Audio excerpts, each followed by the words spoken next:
instructional video for Excel for our engineering class. Today we're going to do something a little bit different than what we've done before. Up to this point, we have not really done engineering with Excel. We did Fibonacci, which I guess is math. We did something with multiple choice grader and free response and multiple choice grader. I guess that's teacher work. We did BMI, which might be interesting to a healthcare professional. But today we're going to look at a classic kind of engineering problem, an optimization problem. And in this case, the optimization problem involves imagining you have a container that's cylindrical. It's open on top, so you could put stuff down inside of here if you needed to. But the bottom is sealed. And so the assumption here is that we're going to say that you're tasked by a manufacturer of this thing to limit the amount of material needed to make the actual can itself to a certain amount of area. And so that area is a fixed value. That's going to be a constant in our problem. And in our case, we're going to make it 324 units. Now, that area comes from the metal used to kind of go around like this, as well as the metal that creates the bottom. If you were to open that up, if you cut it along the side here and kind of peel that open, and you'd be left with a bottom like this, you would discover that there are two variables that govern this area. One of them is the radius of the base, and the other is the height of the can.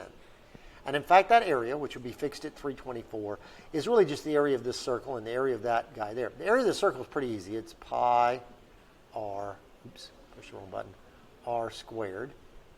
So part of the area then, which will be fixed at 324, is pi r squared. The rest of it, though, will be this rectangle. And it'll be the height of the rectangle, h here, which is the same as the height of the cylinder, as well as the base here. And this length here, if you think about it, is the amount it's needed to go all the way around this circle. In other words, this length is the perimeter, or circumference as we call it, of that circle. And you might remember that's 2 pi r. So the total area is pi r squared plus this rectangle, which is 2 pi r on the base and h on the height. So this is the equation that will govern that area. And that's fixed at a value of 324. Now, the goal here is to decide what values of r and h will maximize the volume contained in this by keeping the area limited to 324 units. That volume equation, by the way, is merely pi r squared h. That's not the same as 2 pi rh. There's no squared value here. And it's not the same as pi r squared because there's no h in there. This is the volume. Pi r squared, which is the area of the base times the height. Pretty classic relationship for right regular geometric figures. Anyway, so these are our two key equations. So what will our approach be? Well, there are approaches that use calculus, but we're not going to use those because we have Excel. We're going to take a more brute force approach. And essentially what we're going to do is we're going to start guessing at values of r, which, if we know a value of r, and we know another value of r for there, there's a value for r there, and we know h, that's 324, we can find out what the appropriated h would be from that. We know the area, we know the radii, we can find the height that the limited area forces us to have. And once we know an r and h that go together to satisfy this equation, then we can multiply them together to get the volume. So essentially what we're going to do is we're going to guess and check. We're going to start off guessing that something has a tiny little radius and a whole lot of height, like a tall, thin tube like that. Because if the radius is small, then only a little bit of the area is used for this, so a lot of area is left over to go up. And we're going to progress to guessing at one where the base is quite large and the height is quite small, like this. Not very tall, but almost like a plate, so to speak. And they're using up most of your area for the base, and so there's very little left over to go upward for your height. So let's look at how that appears when you do this in Excel. I'm going to just quickly try to erase all of this. And that didn't work so well. We're learning how to use this eraser tool. I'll use the pen. There we go, that's better. All right, so let's start off on our Excel spreadsheet by putting in a place to enter the area. Later on, we might decide that we want that area to be a different number. So I'm just going to, for now, make that one of my parameters of the spreadsheet. Then I'm literally going to do what I said a minute ago. I'm going to make a column for different radii. And I'm going to start with a value of 1 as a guess. And here we're going to do something that comes up over and over again as I teach how to use Excel as an analytical tool. We really want to look at several radii simultaneously. And I want to be able to change the range of the radius values that I use. And so what I'm going to make is a place here for what I call R step. I have an R start value. This is the lowest number in the series of radiuses I'm going to make a guess at. And this step is how far apart each of these guesses will be, how big of a step I take from my first guess to my second. In this case, I'm also going to make that 1. You'll notice I'm also making these red because I can change them and end up changing the entire column of guesses here. So the second cell then will be equal to the cell above plus however big my step is. Now I want that, I'm going to be copying this downward. I'm going to be clicking and dragging this downward. And while I do want the cell above to change as I drag it down so it looks at different cells, I don't want the step to change each time. So I'm just going to put dollar signs in there to indicate that that is not changing. I'm going to pull this down until I don't need 11. I'm going to only go 10. And you know what, I'll tell you what, I'll leave the 11 in there to show you why I don't want to go to 11 on this particular problem. So here's my beginning radius guess, and here's how far they all are apart. Let's suppose for a minute, so I can explain why we do these start and step values. Start and step, a column of figures with a start and step. I'm going to use that phraseology a lot as we move forward. The reason we do this is, let's suppose I do calculate the volumes, and I discover the maximum volume is somewhere between 5 and 7. Well, I want to drill into that. I want to look closer between 5 and 7, so I can start my guesses at 5 and then go up by like 0.2. And now it gives me a bunch of guesses that start at 5, going up by 0.2. It gets me from 5 to 7. Let's suppose I then saw that it was between 5.8 and 6.2. I could change this to 5.8, 0.8, and go up by 0.1. And now it's going to be from 5.8 to 6.8. Now 6.2 is what I said, but still, that's a way I could change my step to be 0.02. Now it's going between 5.8 and 6, right? So the start and step thing allows you to change a whole range of figures that are spread out over an area by changing where you begin your guesses and how far apart your guesses are. So we're going to start off, again, with 1 as our guess for a radius, and we're going to have our guesses 1 unit apart. So the next thing we need to do is we need to calculate the height. Now, if you might recall, I started this by saying that height could be calculated from the equation the area is equal to pi r squared plus 2 pi r h. Well, if I know A, that value is sitting in this cell, and I have a guess for R, this one or this one or this one, each time I'll have a different H associated with the given R. I'm going to have to do some algebra real quick.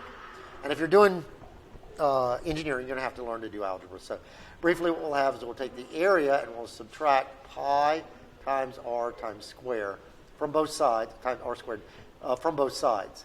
So that's going to be equal to, oops, that's unusual. That's going to be, I want the pen now, not doing the, oh my goodness. I clicked something wrong and now I've got issues. Let me go home, let me go back to draw. Let me switch my pen back and forth. Now let me see if I can do equals to, yes, pi r squared equals to 2 pi r h. Like that. So 2 pi r h.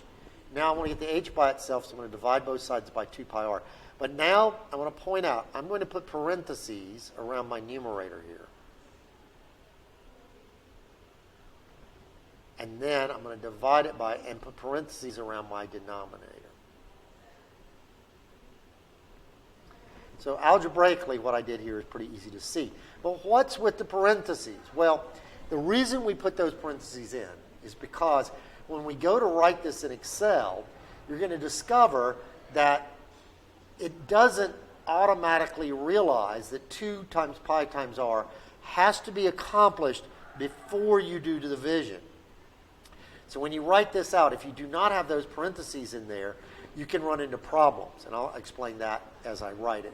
Similarly, I put parentheses around my numerator, and the reason for that is without these parentheses around my numerator, I may end up only dividing pi r squared by 2 pi r and not a minus pi r squared.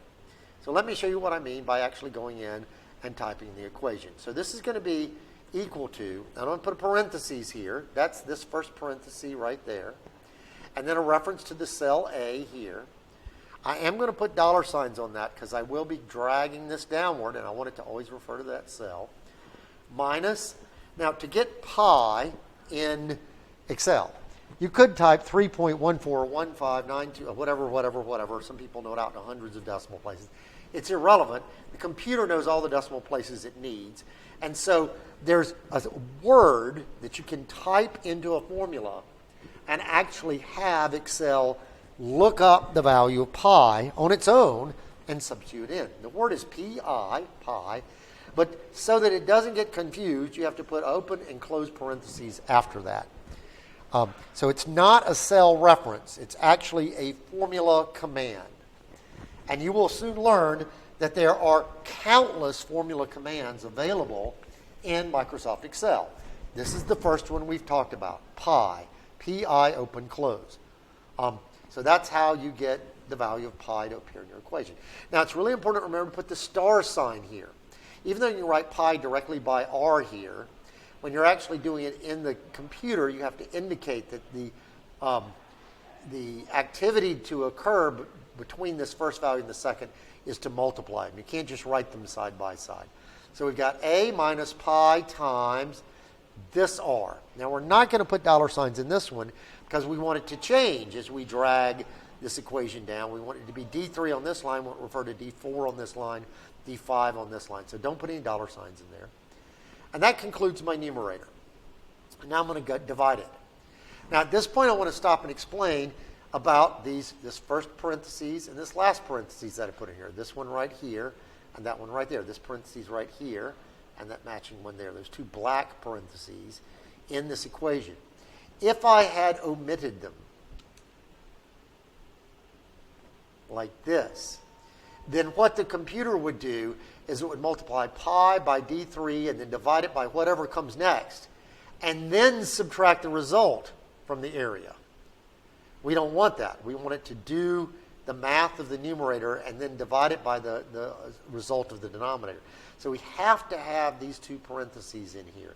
It's absolutely critical because of order of operations. We do want that subtraction to occur prior to this division. So you've got to have those parentheses in there. Then I'm going to put another set of parentheses here. Now, in a moment, I will explain why those are necessary, but for now, just stick it in. And we'll go 2 times, we need pi again, P-I, open, close, and then times R.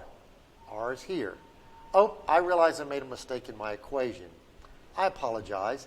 I was supposed to have R squared here. I did a minus pi r, but I didn't do a minus pi r squared in the numerator. So I'm going to go ahead and close out my denominator here, and I'm going to come back and fix that. But before I do, I want to take a moment and show you why these bottom parentheses are necessary. If you were to omit them, if you were to take that parentheses away and this parentheses away, it would calculate my numerator as it is supposed to. Pi times r, and then subtract from the area there. Of course, that's supposed to be r squared, but that's a different issue. Then it would divide it by 2. Then it would take that result and multiply it by pi.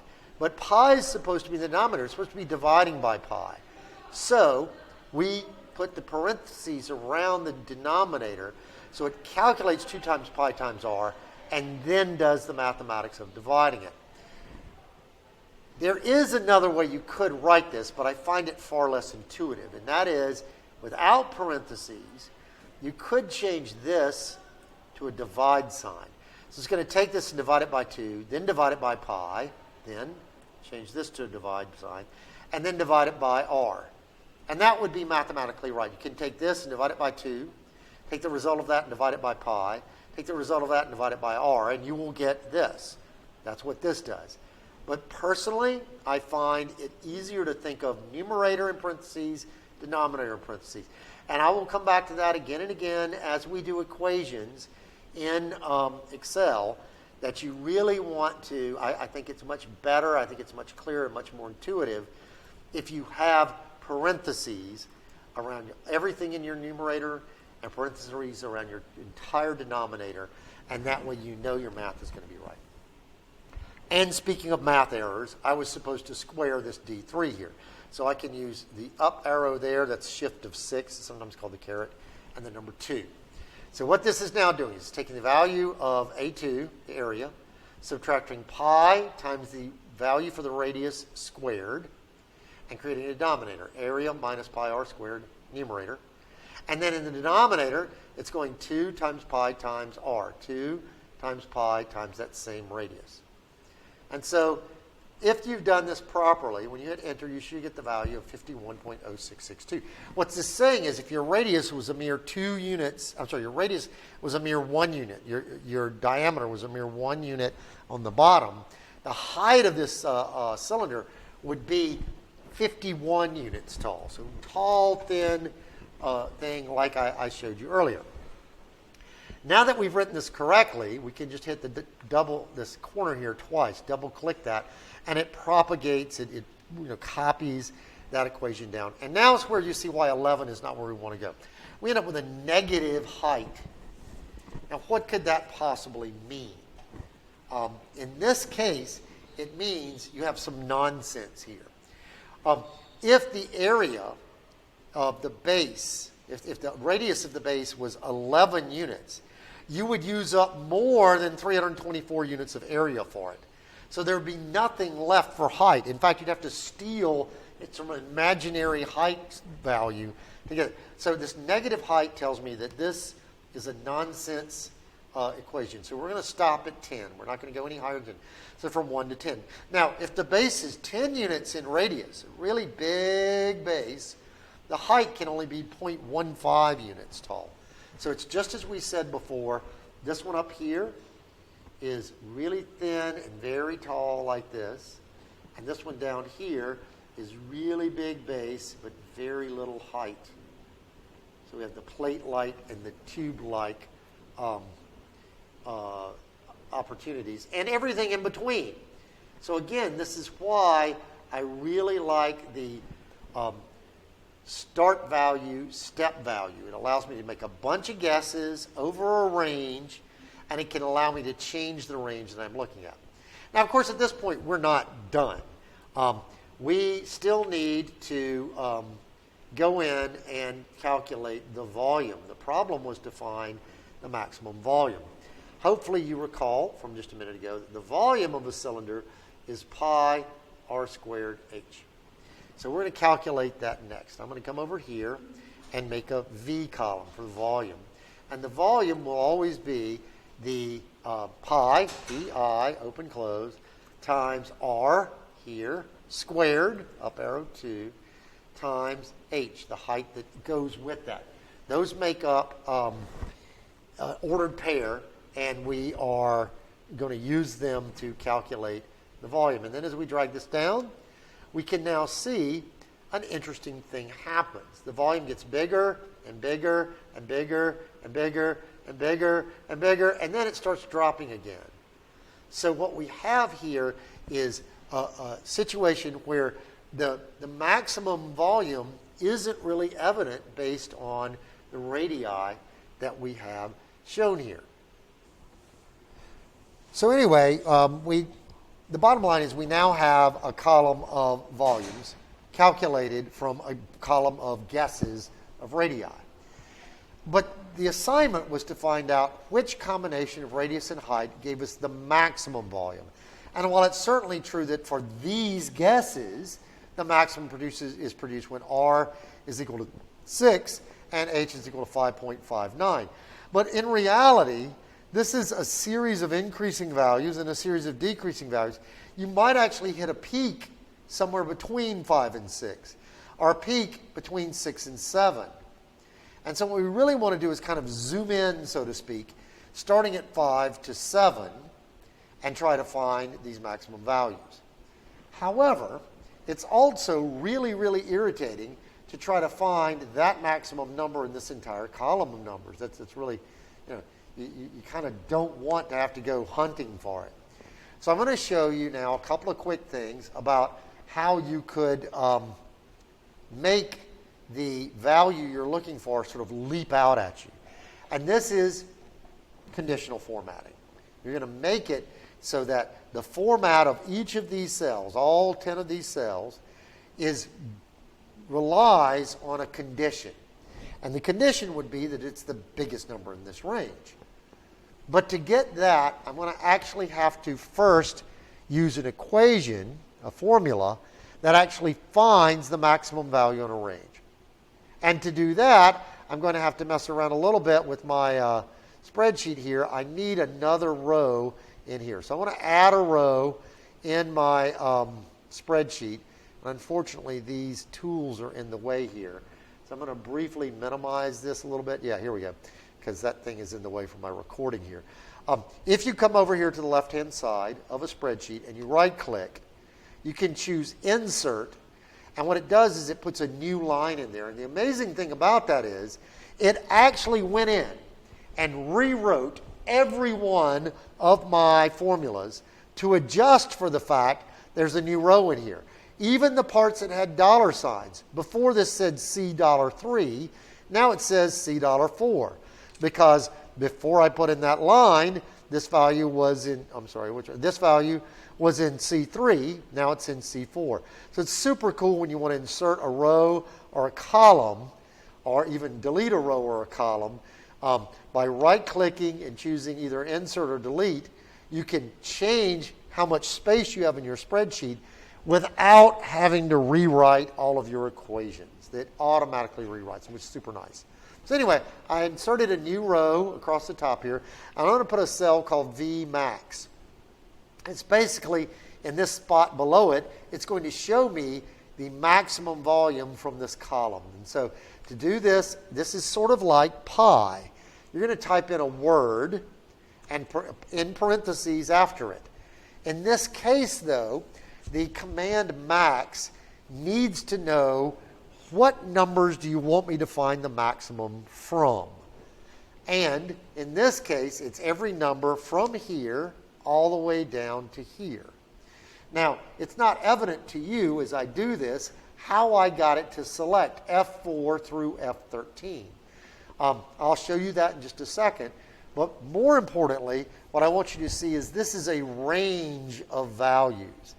Whenever we have some of these formulas require a range to look through. And when you want to enter a reference to a range, it's always the address or whatever, the identity of the cell that's in the top left of the range. At the top here is F4, to the bottom right of the range. Now, I'll show you briefly if I wanted to do a larger range like, say, this. Notice it's going to be H8 through J13. H8 through J, because H8 is here, and J13 is what down, I need to see over here. So if I go from H8 to J13, I'm going from top left to bottom right corner. In this case, there's no left and right, so we're just going to go from here down to here. Now, how did I actually select that? Well, the answer is I'm using two fingers. One finger, I'm actually clicking the button that's top left next to the little pad for the mouse. And I'm holding it down. So I'm click and hold that button with one finger. And then with another finger, I'm dragging straight down on the pad, stroking downward. So I'm up and down with my index finger while my middle finger is resting on the left button. And so that helps me select that whole range. And now I can close the parentheses and hit enter. Is there anything wrong with doing this like this? Typing F4 colon 13. No, it'll work just fine. The only thing is it's just not as quick. So if you get into the habit of being able to use your mouse pad effectively, one click and hold there in the top left button, then drag straight down with my finger on the pad, and then release with both, I can select that range very, very quickly. So anyway, what this does then is it looks through this range and finds the maximum value and displays it there. Groovy. That's the maximum volume. But it's not making that jump out down here so I can see it. So what we're going to do now is we're going to do conditional formatting. The first rule of conditional formatting, always start by highlighting, by selecting the range you want to do the work in. So I want that entire column to be conditionally formatted. So select that first. Then come up here under the home menu, not one of these other menus up here, but under the home menu, under conditional formatting, click the down arrow, and it has highlight cells rules. So I want to highlight some cells according to these rules. The rule I want to use is equal to. So I want to highlight any cell that's equal to something. I'll get to tell it what the something is here in just a second. So I click that, and it brings up this dialog box, and it says format cells that are equal to, and it makes this guess of 340.9558. I have no idea where it gets that number from. But it's irrelevant to me. What I want is to highlight any cell in this range that's equal to that cell. So I actually click on that, and it enters the cell reference with dollar signs, and it applies it.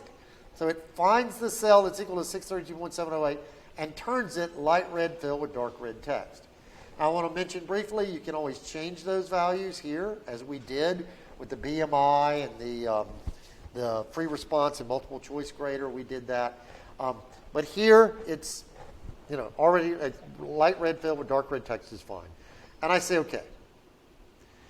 And so now, if I were to change anything about this guy, let's just change this to start with 0. Well, let's say start with 0.1, for instance. Okay? And it goes up like that. It's finding 631.659, and that's the maximum, and that's also the highlight one. I'm going to Control-Z that. And now I want to talk about how we go about, and let me briefly erase this stuff here, how we go about actually finding out what the ideal values of R and H are to get the absolute maximum volume, because it could be anywhere between 5 and 7. So instead of looking from 1 to 10, we're going to look from 5 going forward, but we're not going to skip 1 each time. This time we're only going to skip 0.2 each step. So now we're looking between 5 and 6.8. And what we find is it increases up to 5.8, and then decreases down to 6.8 and further. So, and 633 is higher than we were getting for 6, which was 632. So now we know the maximum is somewhere between 5.6 and 6. Again, we can change our start and step to sort of zoom in to that range. So we're going to start at 5.6, because the peak could be between these two values, right? So let's start at 5.6. But this time go up by a mere 0.1 each time. And now we see that between 5.8 and 6 is where we get our maximum. So let's change this to 5.8 and change this to steps of 0.02. Now we see it's between 5.84 and 5.88. So go up to 5.84. Okay, and then change this to 0.01. Zooming in, smaller and smaller range. We're zooming in between these things. Between 5.84 and 5.93, we get, it's actually between 5.85 and 5.87. We change this to 5.85. And now make our step 0.002. Now we see it's between 5.862 and 5.866. Between 5.862. And we'll change this step to be even smaller, 0.00. We're down to thousandths of a unit. You can look. These look like they're all the same. If you actually expand this, makes it a little longer, you can see they're a little bit different way out here. But basically, we've discovered that 5.863 and 5.863, as we move this more narrow, you see this 5.864, I guess. Anyway, you can see that we're really closing in here, and that in fact, the maximum volume is achieved when the radius is equal to the height. So if we go over here and think about this, we're talking about a situation, let's say this were the base like this, has a radius that far, that same amount up would be the height. And so this would be kind of the relative dimensions of the open top cylinder that maximizes the volume with limited area, which is the problem that we basically solved. Pretty cool. What's interesting to me about that is that you don't see cans like this very much. Tuna cans are kind of like this. Well, really, when you go to the grocery store, they tend to be much taller. And the reason for that is several reasons, but one of them is they actually put a top on the ones in the grocery store. So they're using up some of the material to make the top and the bottom that you're not using here. This is an open top. We only had the bottom. So your area equation would be different, so your height equation would be different and produce a different ratio of radius and height.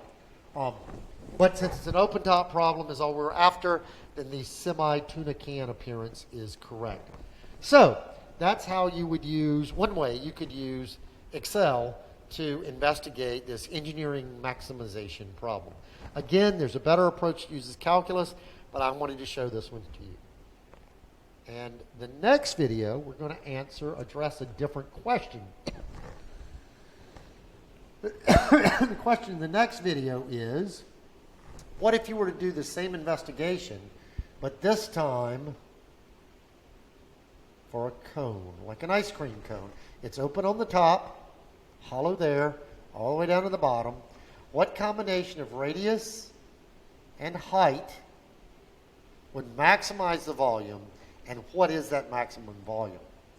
Now, you might be thinking to yourself, well, it's pretty obvious that's not going to give you your maximum, that a cylinder must be better than a cone because all this wasted space down here where it's tiny, when you could have straight sides and you would be getting more out of it. But there are surprises in store for you in regards to whether a cone or a cylinder is better, and you will investigate that in the next video.